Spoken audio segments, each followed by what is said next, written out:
Firstly, thank you all for coming. We did this presentation this morning, so we'll try and make it a bit punchier this time. So you've got hopefully the slightly slicker version. A few things looking to try and achieve today, which one is to show off this building, show off this beautiful room. We've created this room to be part of our sort of enterprise hub here, and great for events, great for the meeting spaces, etc. We're going to tell you all about Bowington Estates and the journey that we're on, the past, present, and future. You want to do the slide, Ray? Ray Bell here is Managing Director of Thrive Hubs. Thrive is a story that we're going to tell you all about that we're really excited about. And we've got some very special guests with us, David Howe and Christopher Whitehead. And afterwards we'll have a few drinks and a few nibbles, so feel free. And we're trying to make it kind of relaxed and informal. And in that regard, why have we got two sportsmen here? And I think partly because, look who's here, the main man. So, there's my son Harry at the back. No laughing. Myself and our team, we're sort of sports mad, probably like the rest of us in this room. One of the things I'm so delighted about in Exeter is the rugby. Where I used to live, I just moved down from Suffolk in the summer with my family to focus on the opportunity we're going to talk to you about. And to have Exeter Chiefs 5 minutes down the road from me is unbelievable. Kareem kindly gave me this badge this morning, so I'm proud to be wearing that. Used to be a Harlequin supporter, but that's gone. Exeter Chiefs through and through. So we're delighted to have Chris with us. I guess you guys will know Chris well from his days at the rugby club. But for those of you who don't know, Chris had a very successful career in rugby. The last few years of his playing career spent at Exeter Chiefs. Massive contributor to the success of that side. Sadly got injured last year, so is not playing now. Embarking on his business career. So we're recently met Chris and hoping to develop a relationship with Chris on what we're doing. And when you hear about the Thrive idea, hopefully Chris will be thriving with us in the things that we're doing. And we have Mr. David Howe here. I'm a keen golfer, bad golfer, but keen one. And I've been delighted to sponsor David previously in a previous company and continue that relationship for Thrive. Don't know if any of you are golfers in the room, but David is probably one of the most respected players on the European Tour, having had a 20-year career, over 500 appearances. He's played twice in the Ryder Cup. He's won probably the biggest events on tour, the Wentworth tournament, the Dubai tournament. But more importantly than that, why we chose the association with David is his,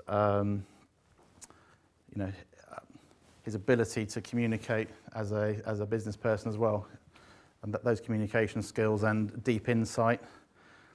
David is very active on Sky Sports, one of the lead pundits for the Ryder Cup, regularly on Sky Sports when he's not playing, and is very held in high regard. And also is on the committee for representing the players in the European Tour, and has just won the accolade of representing the players on the Ryder Cup committee to choose the next captain. So when we get Q&A, you can ask all the dirt on what's going on. Yeah. And what we're going to do, Dave's actually a very, very good putter, but he's also quite good at chipping. Any of you guys nervous this side of the Ray, you're going to assume the position? So what we're going to do, this went very badly wrong at, this went very badly wrong at lunchtime. We have somebody in casualty, but she's out now, she's fine. Just a few stitches. So what we're going to attempt is, a world first in Exeter, is Dave is going to attempt to chip this ball through this corridor of people to Ray. And Ray's going to catch it. In his mouth. And you guys this side, not allowed to flinch. I'll give it a go. What we call this looks a lot easier to do sat in the chairs, let me tell you. Oh, it should be okay. Ray, you ready? Yeah. Hooray. Right, my go. No? Why is everybody worried? I'll be off anyway. And the other thing is, since we're in the town of Rugby World Cup, we've got a rugby ball. If you want to ask a question at any time, you have to hold the rugby ball. So Harry, you go catch? Yeah. Ready? Way. So anybody wants to ask a question, get the ball off Harry, yeah? Cool. So, a little bit about my background. This is really just to explain the story, it'll become clear. So I spent the first few years of my life building service stations for Mobil Oil, having graduated as a chemical engineer. That was great fun. It was building things quickly. So I was a project engineer. We used to build things in 16 weeks from the ground. So it's one of those incredibly quick construction periods. I left there to do an MBA, sponsored by Jaguar at full-time at Cranfield. It was a great fun year. Actually, highlight of that year was going on the Lions tour, 97 to South Africa. Took a team with me and played rugby and watched rugby. That was fantastic. I got glamorised by the city. I wanted to go make my money in the city. So I spent 5 years at Merrill Lynch, which was fascinating, met some great people. Was in charge of running, at one point, about £750 million of other people's money, so that's kind of quite scary. But yeah, learned a lot of the investment world and how that works. Left that to start a real life MBA. We had General Capital, we had a small funding book of 4 million, which we grew to a book of 60 million. And that was lending money in property, in asset finance and in venture finance. Venture finance was lending money to small growing companies, had a portfolio of 30 companies. Of those 30, we IPO'd 7 on the stock market. We IPO'd ourselves, so I was the managing director of a public company. And that was amazing fun. We got involved with all companies, shapes and sizes, and had a few train crashes along the way, but learned a lot. And from that, I've been involved since then in other portfolios. So what happened in 2008, that grew to a portfolio of 60 million. When the stock market closed, fortunately, we had to close that company. A lot of the smaller companies we were involved in lost the ability to finance themselves. The stock market closed, the banks closed, and we ended up with a portfolio of smaller companies. We're going to talk a lot about Thrive and what that means, because Thrive is all about helping those smaller companies. And Ray's going to talk about the hubs. So Bowenton Estates, I want to spend a few minutes telling you about what Bowenton Estates is all about. Slide. This slide is a lesson for all of those in their 20s. Don't overlive your 30s, because this is what you end up looking like. That'd be a lesson to you. So Paul, back of the room on the left, sitting in a smart jacket on the sofa. We met in the south of France 7 or 8 years ago in the good days. Lived the recession together and got back involved in a sort of full-time business capacity about 3 years ago when I bought this building, or we bought this building back off RBS at the time. This building has really started this whole Bowenton Estate story. So we bought it back off the bank. There was planning permission for roughly what we've done here, but we redid it all because it wasn't quite working. We worked with the council and John and his team. And we sort of segregated the site a bit better. So we put the student at that end with the restaurant, and we moved the luxury housing over here and put the business hub here. So we're in the business hub now. The lofts has gone really well. They're rented to 30 international students. Actually, no, 30 lofts, 29 international students, 1 English person. So, and they're all, quite high net worth families from around the world. It's sort of money no object, and they generally are the best of the best in Exeter. What we tried to achieve here, we've tried to achieve a new standard. And it was all about bringing Mayfair to Exeter. I've spent a lot of time in Mayfair myself. And yeah, we feel we've delivered that. We're not quite finished, but the feedback has been great so far, and people have moved in. We've achieved prices 30% above previous in Exeter. And the development next door is riding on the back of us. We think they've sold 60% of their flats off market, and it's all part of Southern Hay becoming this smart residential address again. So hopefully we're a big part of that. That's the show flat. Sadly, a gentleman from Singapore arrived 2 weeks ago and bought that in 3 days. So we don't have a show flat anymore, which is good, but we don't have a poshed up show flat. But at the end, if you'd like to go round and have a look at some of the flats, Will, our agent, he's the guy with the gay coloured clothing. Gay in the word colourful, I mean. He'll be delighted to show you around if you want to have a nosy. So generally special. They've got 20 grand of home automation in them. Very well designed by an architect who works for a billionaire family that works with us, called the Healy family. And I think we've achieved a cracking result. One unique feature is the concierge that we have here. And that was a Mayfair touch. So if you live here, there's somebody constantly looking after you. You know, he'll order your shopping, he'll get you a restaurant, he'll rescue you when you forget your wife's anniversary and bring you the present.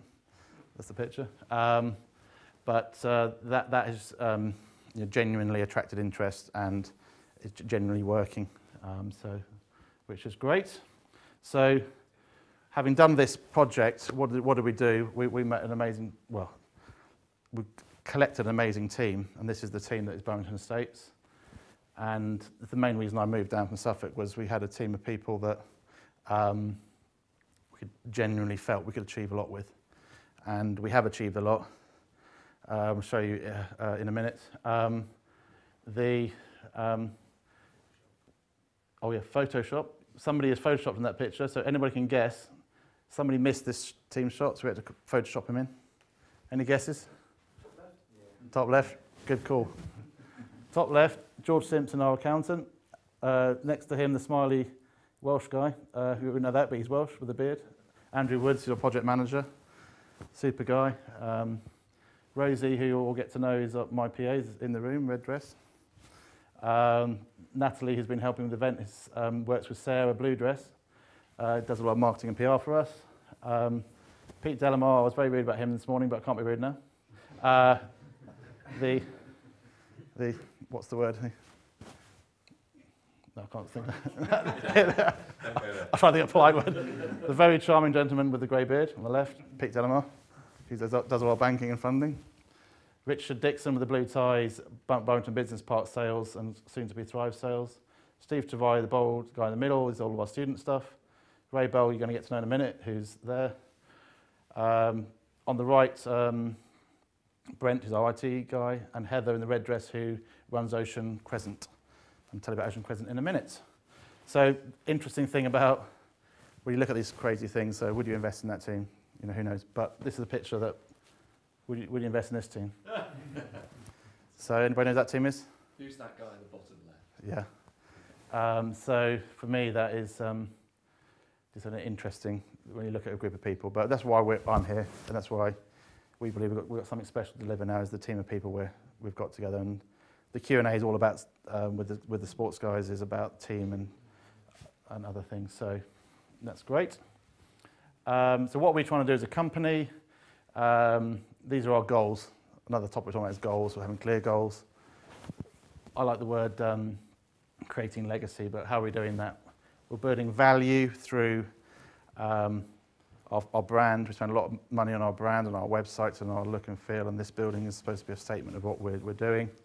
The property portfolio, we're trying to build that in value terms and in income terms, hoping to own a lot of properties going forward, that we, like Ocean Crescent, we've got 100 flats there, hope to keep 40 or so of those. Build legacy. I mean, my life in the city was great fun, but it's pretty soul destroying. It's like a video game where you're playing with numbers. That's why I'm back to build stuff, because it's so much fun building service stations. I love what we do now, and it's, I think life's about doing what you love, so really enjoying what we're doing. We're trying to be very design and architecture led, and with interior leadership also. We've got a great team of support. Andrew House is good with a pen. Build team, talk about that, and enjoying what we do, because That's the name of the game. And we're trying to get a bit organised. We achieve what we achieve with me out the back of my car on the M5 most of the time, but now we're here, we're getting organised, get on the technology side, looking to try and apply technology to everything we do. A big sort of mantra of mine, and that's what Ray's good at.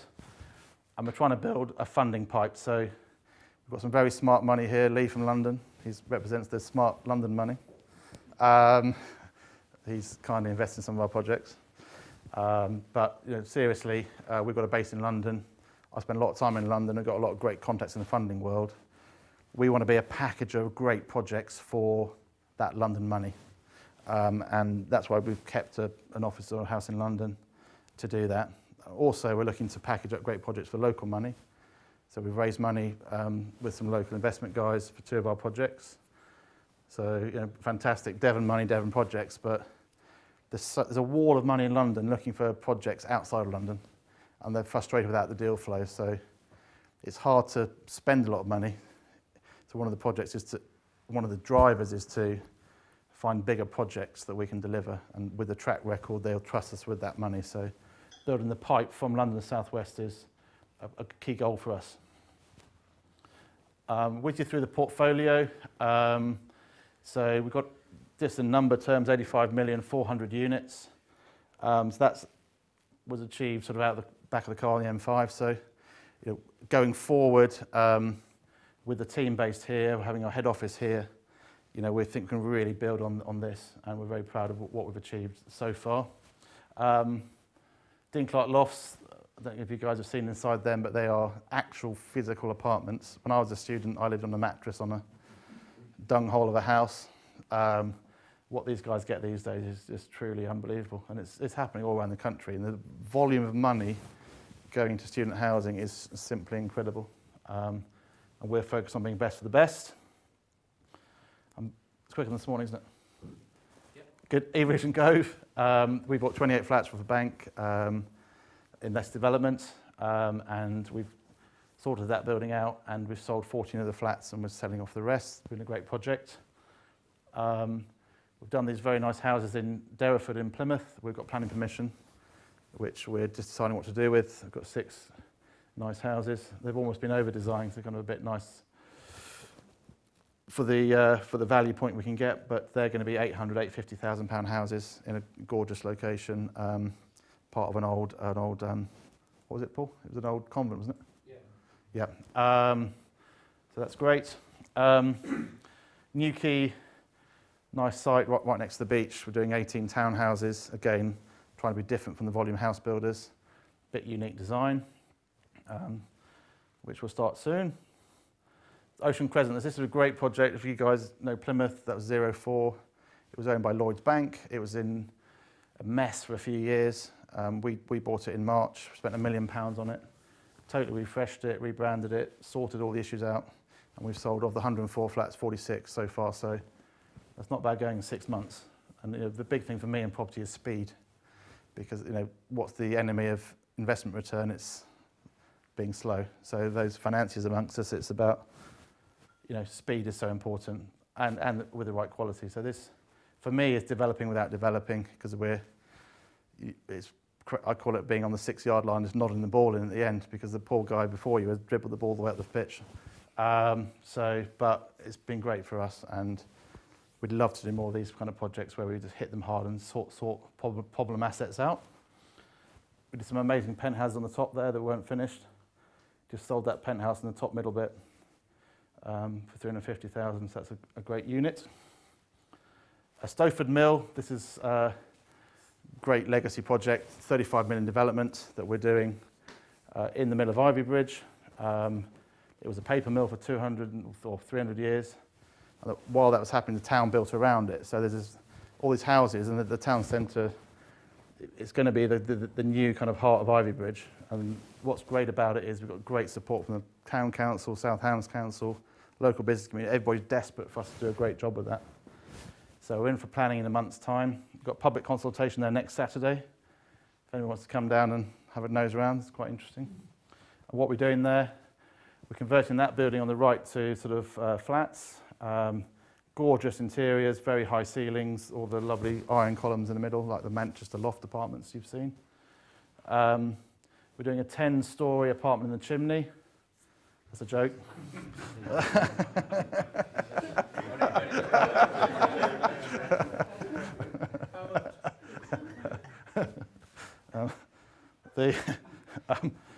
And there's some gorgeous old buildings there.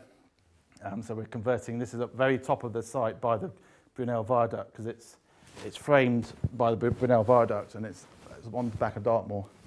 So this is going to be a sort of one big sort of gorgeous unit, and we're matching the housing style to be very similar. So they're nice stone buildings.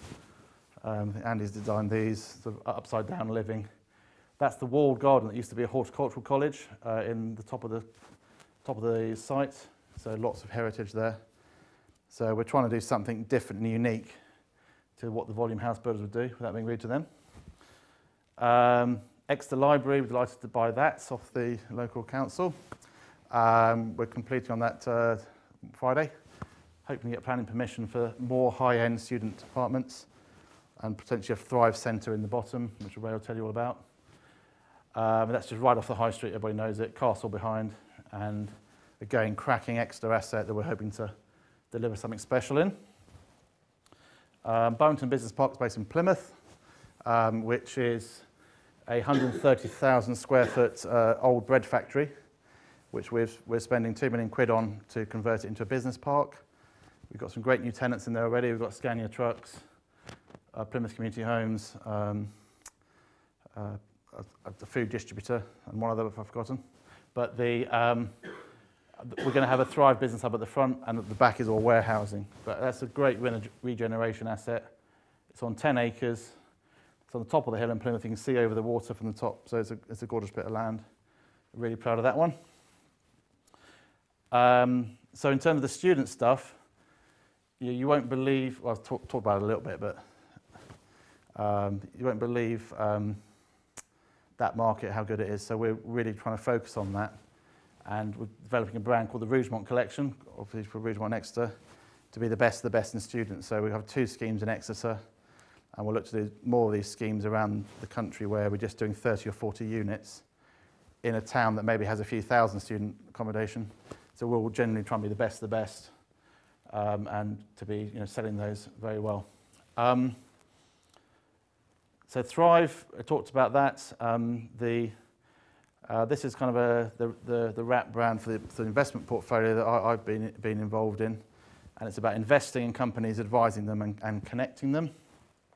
And these are projects I've worked on in the last few years in between General Capital and Bownton Estates. I got involved in renewables with this billionaire family called the Healeys.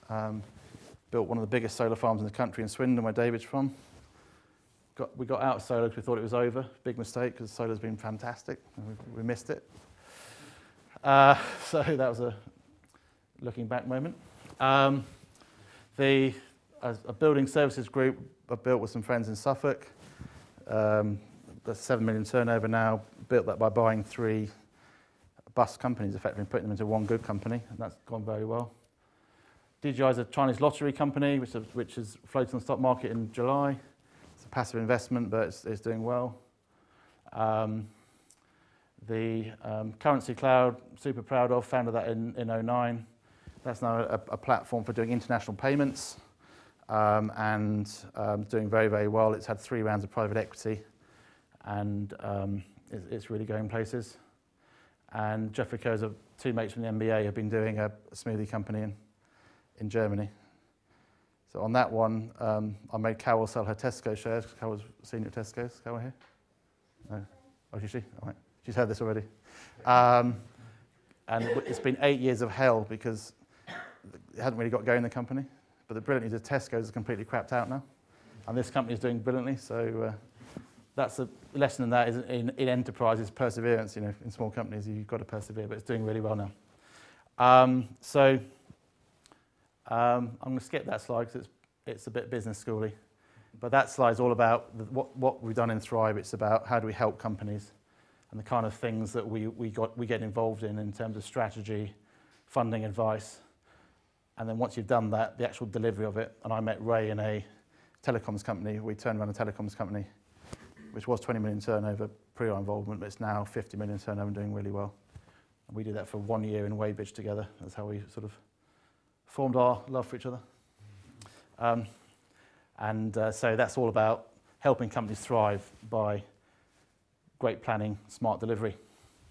And the whole Thrive community is sort of driven from a passion of enterprise and investing in small companies. And Ray's now going to tell you about how we're making that more real with our real estate and the actual hubs that we're delivering.